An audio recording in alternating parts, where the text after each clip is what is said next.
Hello, everyone. This is the Injured Workers Legal Side with Richard and Paul. My name is Paul Taylor. I'm a licensed paralegal by the Law Society of Ontario with a specialization in workers' compensation and human rights law. Good day, everyone. I'm Richard Fink, a lawyer who specializes in workers' compensation issues. And today I'm very pleased and excited to have Dr. Adrian Hanick be our guest.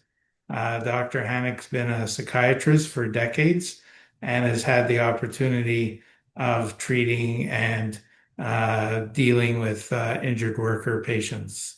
So the question I had asked Dr. Hanick to start with is, what's your been experience with injured workers over the years? Well, that's a good question. Good morning, everyone. Well, my experience goes back decades to my basic training, where I was with Dr. Moldovsky, who recently passed away. And he was Canada's expert on pain, why people suffer pain when seemingly their injuries have healed. And of course, when you're interested in pain, you're going to see people who've been injured, whose injuries should have healed, but yet they report sometimes disabling pain. So over the decades, I've accumulated experience with individuals who, minor accidents or major accidents, have gone on to suffer severe disabilities, yet to the casual observer, it shouldn't be that much of a hardship. So that has been a great aspect of my 40 years in practice. What do you think the stressors are that result in later psychological problems for injured workers? Of course, it's multifactorial. There's many reasons why people get into trouble. But a concern is that, I think for the injured worker directly, is that the resolution process, the litigation process, is too complicated and too long. I think it was a study in the Lancet that pointed out that admissions to hospital for suicide and self-harm seem to be higher in those individuals with compensation cases. And I think it was the Institute of Work and Health that pointed out that individuals who do not get proper information about their cases, when they'll see the doctor, if their case will be accepted, what's going to happen, they're 2.5 times more likely to report depression and anxiety, even 18 months after the accident. So the depression might start 18 months after the actual accident, and yet it's connected to the accident via a process that does not tell them what's going to happen to them. And if there's an actual conflict where they're in dispute, the amount of depression goes up by a factor of 3.5 times. So the whole process of delaying treatment, delaying compensation, is in itself a very hazardous thing to the patient who has learned that they have little authority. I think this was the Lapel study that showed that very quickly an injured worker begins to appreciate they have no authority. They cannot negotiate with their compensation, whether it's a board or an employer.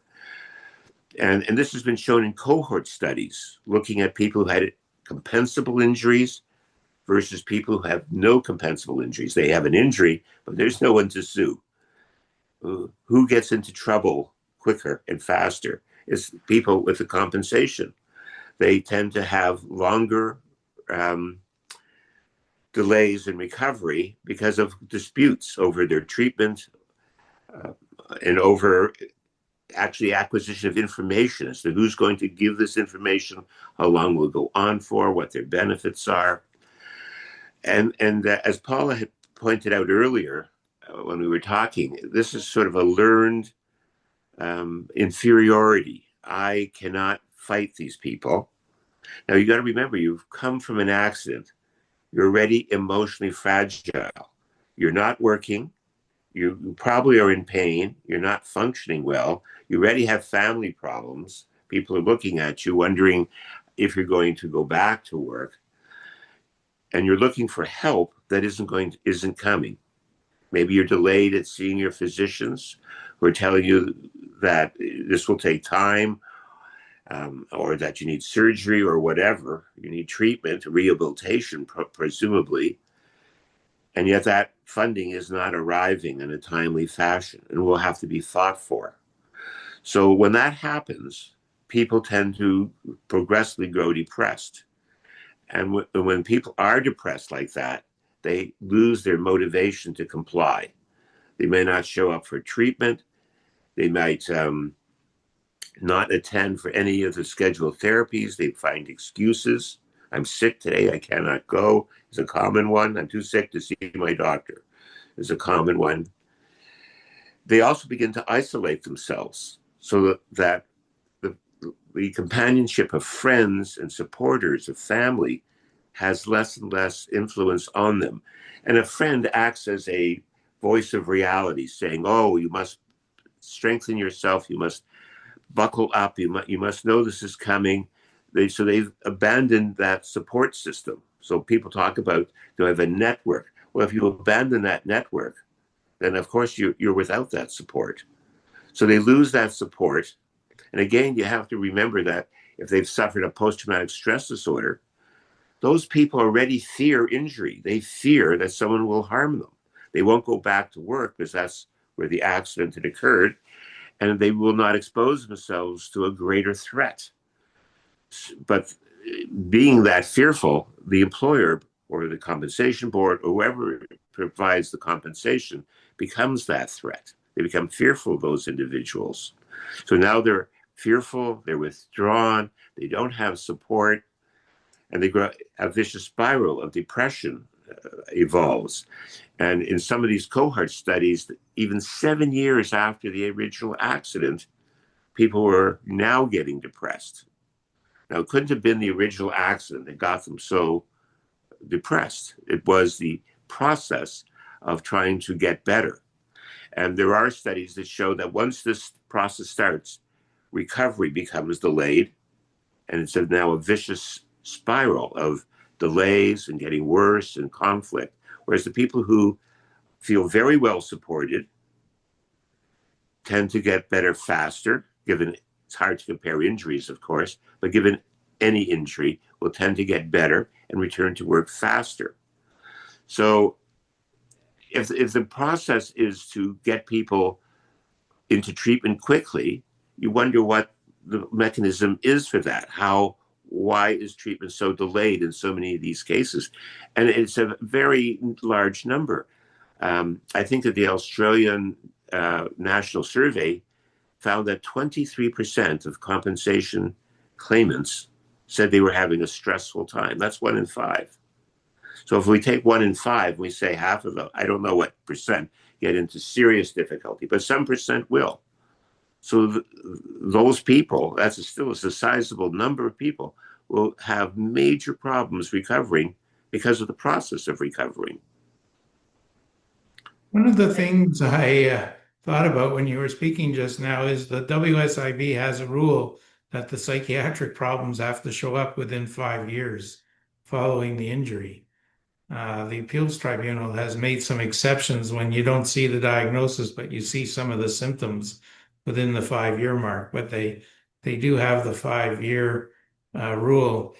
When you get into the treatment regime, which you talked about briefly, the WSIB generally now has been using psychologists who see workers. The board has a list of psychologists they use, and those psychologists file reports on WSIB forms indicating treatment, symptoms, and prognosis. Do you think the psychologists are generally helpful to these issues? I think they are. I'm all for psychological therapies. I do think they should not do boast for psychiatry, but these people should be periodically reviewed for the role of medication. Because medication over the long run can have a good effect at reducing symptoms and allowing people the opportunity to do better at their rehabilitation. The other thing about psychologists is it's always time limited. 12 sessions, 15 sessions. So here's a good note for psychologists. Is that adequate? Is that adequate if you're, how come the litigation process is 4 years or 5 years, but the psychological support is 12 sessions? There are ways to supplement psychological support, as we were saying, by support groups where injured workers get together, maybe with a leader, and that could go on indefinitely as long as you wish to attend. But 12 sessions, is that really realistic? A year from now, the worker might still be at a board meeting, might still be attending therapy. 100 issues might arise for that worker, but he had 12 sessions the year earlier. So is it, can you put 12 sessions together at some time in the injured worker's period of recovery and say that's adequate? You don't know what issues are going to arise. I think this sort of very time limited treatment response is that you can cure. Can two women have a baby in 4.5 months? You cannot make it go faster. It can't be, may not be done in 20 sessions. It may require 20 sessions this year, 10 sessions the next year, 10 sessions the year after that. That it's too limited and too time constrained to be highly effective. They want to result quickly. Dr. Hanick, I wanted to ask about when you were talking about the deteriorating trust of the injured worker. One of the aspects I've observed in my own case and many clients I represent is legally, the board member you're dealing with, the case, whoever, it doesn't matter. There's always this legal thing that they can't be sued. The board, it's very difficult in this legal process. And this is some realization, unfortunately, I've come to realize that basically, if a case manager says to me, and this is one of the problems that in the return to work process, and I've coined it forced return to work because it's not cooperative. If I say, well, I can't do that, because they don't care. It's do it or else.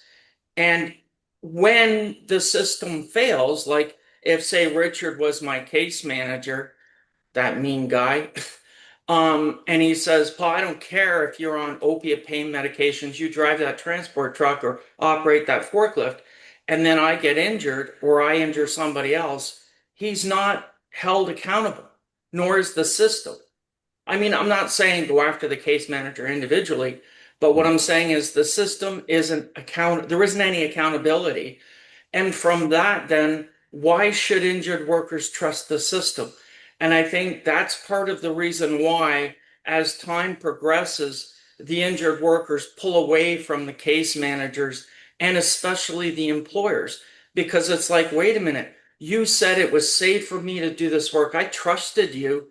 And then my injury got worse. What do you think of that? Well, you would have more experience than I in these particular types of matters. But yes, as a general rule, you want the worker to believe that the people are working for their betterment. When you go to the physician, as a general rule, hopefully as a good rule, you believe the physician is there to help you. If you don't believe that, find another physician. But does the worker believe that when they deal with the compensation board or any insurance company or anybody who's supposed to provide them with funds, for example? Do they really believe that? Is there that feeling of trust? It probably dissipates very quickly. At first, when you have to fill out 1,000 forms, and perhaps 1,000-fold worse when you don't receive the benefits that you thought were coming your way when you were honest in your reporting. So yes, the undermining of the injured worker is a common phenomenon. And to mitigate that, to lessen that, I think from the very beginning, injured workers need to be educated about the role of their compensation board, that they have to know or anticipate that there could be problems along the way, And it's to be expected that it comes as a shock to them. They're all shocked. 40 years of hearing people say, I don't believe they don't believe me. I mean, how could everyone say that? Because they weren't forewarned. They Well, weren't given information. So yes, undermining them is a problem. But to mitigate that, we have to have some educational process where they know, where they have support, where someone can say to them, I went through this and this is how it came out, and you have to stick to it. And I'm here for you.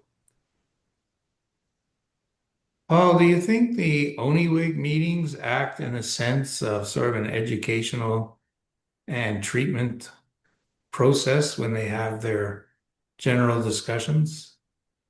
I mean, it's a difficult subject, as Dr. Hanick pointed out, and to me it seems that after the injury, there's two parts to it: is dealing with the injury and that, but then there's this covert or hidden issue, which is the harm caused by the system, which I think Mm. is a greater concern. And meeting with others and talking about, rarely, in my experience, I've rarely heard of any successes injured workers have had. Like, we're talking probably 1 in 100.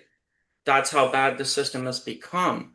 And then I start looking at research, and because I'm somewhat of a skeptic when I hear people, and you'll hear me say, well, if you don't believe me, here's the law or the section of law, and I try and quote it to build credibility.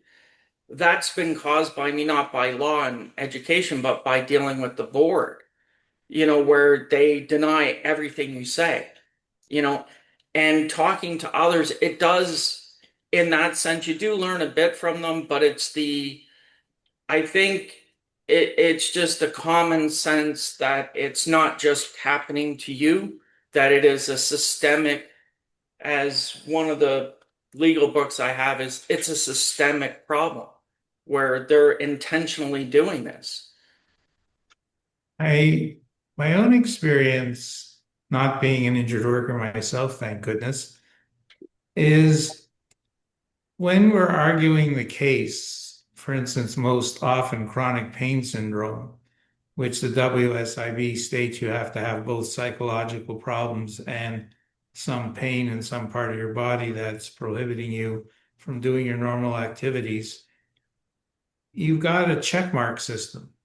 So on the checkmark system, there's you have to have some difficulty with your spouse or your family. You have to lose some social activities. You have to have less friends. You have to become more socially isolated. And for me as a lawyer, it sort of became like simply check off the box. I had an awakening though about 10 years ago or 15 years ago. We were organizing injured workers who had connections in their community to go out and speak to their community leaders, such as the heads of Italian Canadian organizations or the people who were in charge of their local church where they were a prominent member, to go to those people who have some political influence and have them go to the government and say, here's some problems with WSIB. You need to fix them. And one of my clients had a very senior job working for a restaurant company.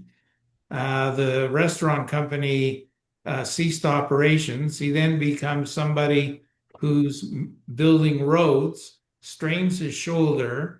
WSIB, of course, figures there's not much wrong with him, so we fight the claim. And I try and get him to go out to the community leader of his church and do some organization. And we would check in with him to see how he's doing. And his wife explained to me he just doesn't leave the house. He just sits on his bed all day. He can't speak to the church leaders. He hasn't spoken to them in 4 or 5 years. So I went over to his house to try and convince him to get out there and speak to them. And it was like speaking to a person who's just sort of confined to his room. And to see it in firsthand, like not just get the check marks, but to see in firsthand how this person was living. Uh, I think the WSIB is like me. They're looking at check marks. They're not looking at how people are actually dealing and feeling. I just want to, Richard, I want to read a passage, a paragraph from the Supreme Court of Canada. And every time I hear about psychological injuries, stigma, and especially chronic pain, and you mentioned that, I bring it up because I find it a very powerful passage. And ironically, it's paragraph number one of their decision. So if I may, this is basically what had happened for context is these injured workers were diagnosed and awarded chronic pain under the workers' compensation law in Nova Scotia. But the problem was is the system would only give them benefits for a very short window. I believe it was for a few weeks or something like that, or a few months. So they appealed it and argued that it violated their charter rights under Section 15 of the Charter Right to Equality. And the Supreme Court agreed. But this is the most what really gets me is this is something from the highest court in Canada and their view of dealing with people with a condition that is not medically objectively determined. So it goes on. Chronic pain syndrome and related medical conditions have emerged in recent years as one of the most difficult problems facing workers' compensation schemes in Canada and around the world. There is no authoritative definition of chronic pain. It is, however, generally considered to be pain that persists beyond the normal healing time for the underlying injury or is disproportionate to such injury, and whose existence is not supported by objective findings at the site of injury under current medical techniques. Despite this lack of objective findings, there is no doubt that chronic pain patients are suffering and in distress, and that the disability they experience is real. While there is at this time no clear explanation for chronic pain, recent work on the nervous system suggests that it may result from pathological changes in the nervous mechanisms that result in pain continuing and non-painful stimuli being perceived as painful. These changes, it is believed, may be precipitated by peripheral events such as an accident, but may persist well beyond the normal recovery time for the precipitating event. This is the part I love. Despite this reality, since chronic pain sufferers are impaired by a condition that cannot be supported by objective findings, they have been subjected to persistent suspicions of malingering on the part of the employers, compensation officials, and even physicians. It was very shocking for me to read that and saying, wow, that's me. You know what I mean? And that's pretty much everybody I talk to. What do you make of that, Adrian? Well, over the last few decades, I think people have come to realize there is such a thing as chronic pain. When I was a young man in training, it was a concept that still had to be sold to the medical community. But I think if you went to your physician today, he would make the diagnosis very quickly, very well accepted. And it's accepted within the community at large, and yet compensation systems have difficulty accepting this. Probably because there isn't a pain meter. Probably because why should your pain be worse than my pain? I have a back pain, but I went to work today. You have back pain. Why don't you go to work? Especially if you don't have a manual type of job.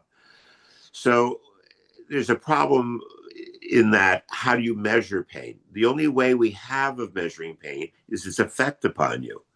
You get up in the morning, you eat your breakfast, you get dressed, you go to work, you still have pastimes, you see your friends. So all these things that you just mentioned, Richard, about people becoming isolated, not seeing their friends. This is how we actually measure the impact of pain. We have no meter we can plug you into that says, oh, you're a 9 out of 10. What we say is, look, your pain has this effect upon you. Therefore, we can rate the effect of your pain on your being, on your lifestyle. You don't work, you don't play, you don't see your family, you're not having sexual relations. You know, you're in your room. This is a failed life. So this is the meter by which we measure these things. And until we have some better meter, this is what we go by. We're going in a few weeks have David Corey, Mm-hmm. who ran the Health Recovery Clinic Yes. for some 40 years, 30, 40 years. And when the WSIB, after lobbying them for 25 years, gave him funding to run the clinic on a large scale basis out of Mount Sinai Hospital, they would do studies, and the meter they used was, are they back to work? That is, the chronic pain sufferers. And their program was one where they'd have psychologists, psychiatrists, family doctors, occupational therapists, physiotherapists, all working together and having the client in or the patient in 5 days a week, 6 hours a day. A lot of them had to be put up in hotels around Mount Sinai. And the one of the quests by the occupational therapist was to deal with the employer and make arrangements for the worker to get back to work so they could be productive and get in the swing of things. And they did 2 published studies. The last one showed that 60% of the people they treated got back to work, and then they had a group of people who had no treatment, and they were at 30%. So obviously, from their studies, it worked. But I guess what's distressing is they still had 40% who didn't. And the WSIB canceled the entire program, I think, because their problem was not only was the cost of the program $18,000 a person, but the 40% who failed, assuming they failed for no fault of their own, they had full WSIB entitlement, which really caused the WSIB some grief. What do you think of that treatment? And is that the best you think we can do, barring ongoing meetings with other injured workers? Well, here I think you just have a practicality of time limits. How long can you keep someone in treatment before you say, it's diminishing returns? We're not getting anywhere for the money we're spending. There is the practicality of just how much money there is available. So people are pensioned off, if you will. They're just given an allotment. But having seen patients over 40 years, I mean, people come back 10 years later, 20 years later. Strangely enough, people may get better. I just off the top of my head recall a injured worker had a back injury. He was in chronic pain. 10 years later, he was still in pain. But 15 years later, he was doing light work. 15 years later. So he would do just odd chores and things like that. He never went back to a full-time job.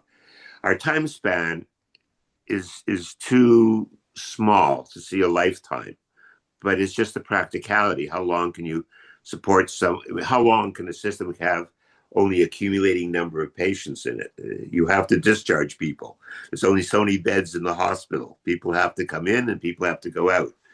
So it's a major practicality. And of course, the injured worker is concerned that, if I get better and report being better in any way, I'll be under review and I'll lose my benefits. They'll take them away. Whether that's real or not, that's what the injured worker fears, is the loss of benefits, because they're not confident that they could support themselves.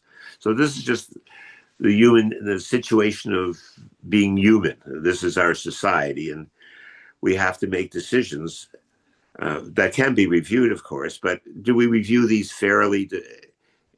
People come forward if they're better. To put it the other way, if the worker doesn't have trust, does the compensation board have trust that you'll come forward and say, it's been 10 years, but I can do some work now? So I guess trust works both ways, and mistrust has its way of being ever present in the system. It's a difficult issue, and I guess practicality brings about whatever resolution we can have. But doctor, you mentioned earlier about measuring the pain. Hmm. And what I find interesting is that in the compensation and the insurance industry is they demand objective findings. Like you can see I'm missing an arm or a leg. Like I Good. often joke with fellow injured workers who do have missing limbs and say, must be nice you're missing an arm. And they like, well, meaning people Yeah. can see your injury. And I want to give you an example that Richard, as you can see, has eyeglasses. I needed eyeglasses eventually. But when he's getting his eye exam done, it's all what he sees and he perceives. It's not what the doctor measures by saying, he doesn't have any eyes or whatever. And I really observed that when I was having difficulty with the board with my vision disability of being partially colorblind, that it is measurable the exact same way as eye vision distance, but it's a perception of it. The bias where they go, I don't believe that exists, that disability or condition. I think you're faking. You know what I mean? Like it's not Yeah. just being objective, it's even if it's subjective, it's what is accepted. Well, thank you very much, Dr. Hanick, for being on our podcast. And I look forward to seeing everyone next week. And please take care. Thanks, everyone. Thank you, Richard. Thank you, Paul. Thank you.